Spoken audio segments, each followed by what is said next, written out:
Hello， 各位觀眾，歡迎收睇《灣星談》，我係阿正。今期同大家嚟到咗龍崗九龍灣嚇，介紹翻一套新手嚟嘅二手房源。咁呢個樓盤咧，其實真係非常之可惜嚇。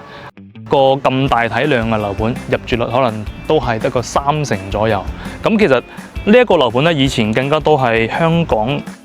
以及我哋嘅一個主要係東莞嘅投資客戶為主嚇，咁依家好多投資嘅客戶咧都已經係放棄咗啦，所以講咧呢個樓盤導致咗當時8000幾入手嘅，依家好多都係4000零蚊去賣嚇。咁其實呢一個樓盤對於我哋退休養老嘅客戶群體嚟講咧係一個唔錯嘅選擇。第一個內園嘅環境好舒服啦，大家可以見到其實物業對於呢個內園嘅打造咧係非常之用心，包括咗佢嘅植物分佈咧亦都係多種多樣嘅，非常之舒服嘅狀態。第二個咧就係佢近翻我哋呢個粵港澳大灣區嘅地鐵1號線。咁對於我哋嘅退休養老客戶咧，翻到嚟又方便，你話去外面旅行咧，亦都係好方便嘅一個情況下。所以講，再加上依家呢啲咁樣嘅單位4000零蚊有裝修情況咧，亦都係凸顯佢嘅性價比。咁今期呢個單位咧，既係4000零蚊嘅裝修房，又望到部分嘅西江景觀，可以講性價比極高。有興趣嘅，跟住正鏡頭上翻現場位置，睇翻呢套99方嘅3房2衛先。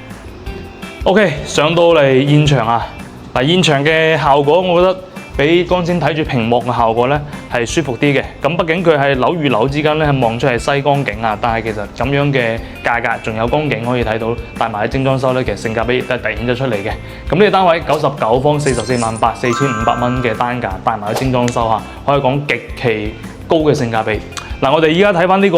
陽台嘅位置。陽台望翻正前方咧，有一棟樓咧，大概係70-80米嘅樓距，但係樓下嘅位置咧，佢嘅中軸花園係非常之舒服嘅一個狀態嚇。咁剛好呢個樓高咧，其實咁樣俯視落去咧，唔算話太難睇啊。咁當然啦，如果你話想買翻一啲更加舒服嘅內園景咧，建議選擇翻10樓或者10樓以下嘅單位，咁樣會更加舒服嚇。詳細嘅亦都可以聯繫翻我哋匹配翻相應嘅房源嚇。嗱，咁今期咧主要睇翻呢套新淨裝修嘅部分江景樓啦。睇翻呢隻戶型佈局啦，99方係非常之經典嘅一個直廳設計，3房2衛，客廳、飯廳咧都係去到咗3.2米嘅一個等比寬，咁空間效果咧係唔錯嘅。嗱，梳化位置對面咧係電視背景牆，咁但係喺呢個位置望出去咧就冇光景睇，只可以出到陽台嘅位置望到光景啦。咁然後嗱，最緊要係其實入到嚟睇翻整隻單位佢嘅新淨程度咧係保持得係非常之高嘅嚇。咁點解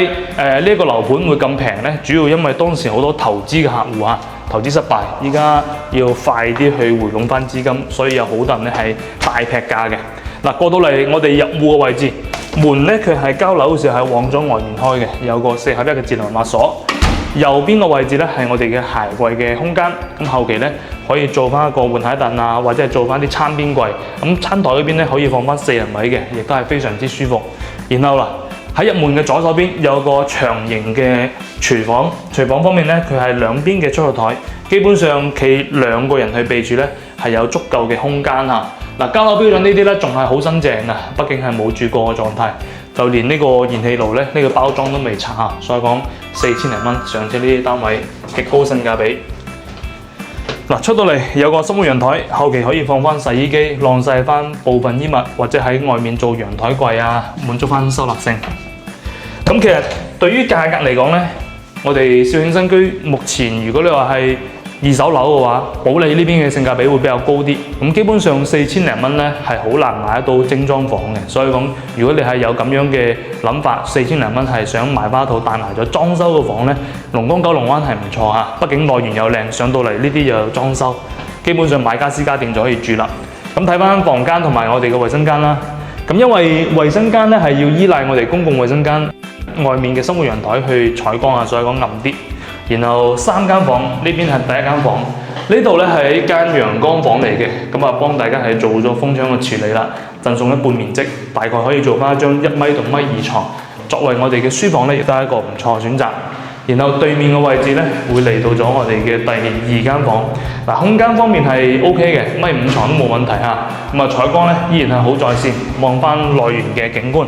最後再睇埋我哋嘅主人房。嗱，首先呢個主人房嘅衛生間咧採光好靚啊，因為佢外面嘅位置咧冇乜擋啊，所以講其實個採光係好舒服嘅。然後嗱，龍崗呢個飄台咧，基本上可以打走嘅已經係交樓嘅時候咧幫佢打走晒。咁空間方面咧，1.8米床一啲壓力都冇。咁呢一個呢，就係今期同大家介紹位於我哋輕軌站旁啊，就係我哋嘅粵港澳地鐵1號線啊隔離嘅樓盤啊，龍崗九龍灣。佢嘅優勢呢，就係性價比非常之高，交通便利，呢個內緣做得唔錯。咁呢度單位呢，性價比就係好高嘅。有興趣嘅朋友呢，聯繫翻阿靜，上到嚟現場嘅位置進行實地考察。今期嘅分享就到呢度，持續關注我哋灣星探，我哋下期再見，拜拜。